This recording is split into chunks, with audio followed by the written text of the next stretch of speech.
Trolls of the Misty Mountains. This is one of the original first 5 or 6 modules ready to run adventures that Iron Crown Enterprises introduced at the beginning of the game system. 1986 is what this particular one. It actually is basically pretty straightforward. Most people are, if you've read the books or you've seen the movies, especially The Hobbit, you're familiar with the encounter with the three hill trolls, or stone trolls, I guess, depending on how you want to look at them. That particular location in that area is what once was Radur, which became a client state of Agmar after it was a individual kingdom, once a member of the kingdom of Arnor, and then it was split off and then basically absorbed by Agmar and then slowly diminished into nothing. And the particular terrain and neighborhood is where this is set. So you already have a really good understanding of what it's about. There's 3 key adventures. They all start out pretty low level and mid up to medium level. So first, second level, 3, and then up to 4 to 6 level. Anything above that, this stuff is pretty much cakewalk.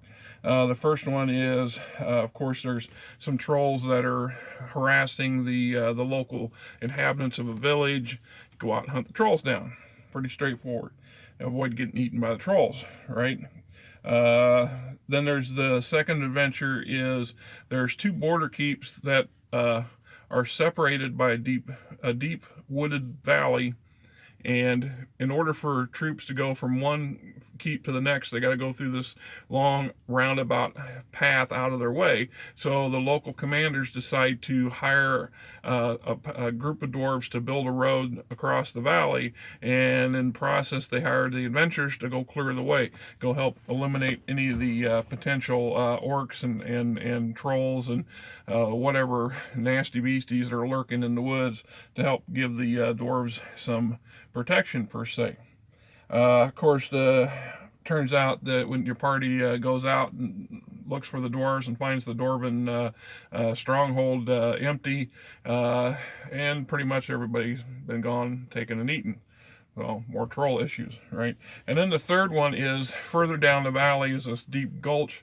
There's a rumor that this one of the older kings of Radur was buried. His tomb's located somewhere in this really what everybody considered a haunted gulch, and it's got some treasure, including an heirloom which would give potential claim to the throne of Radur.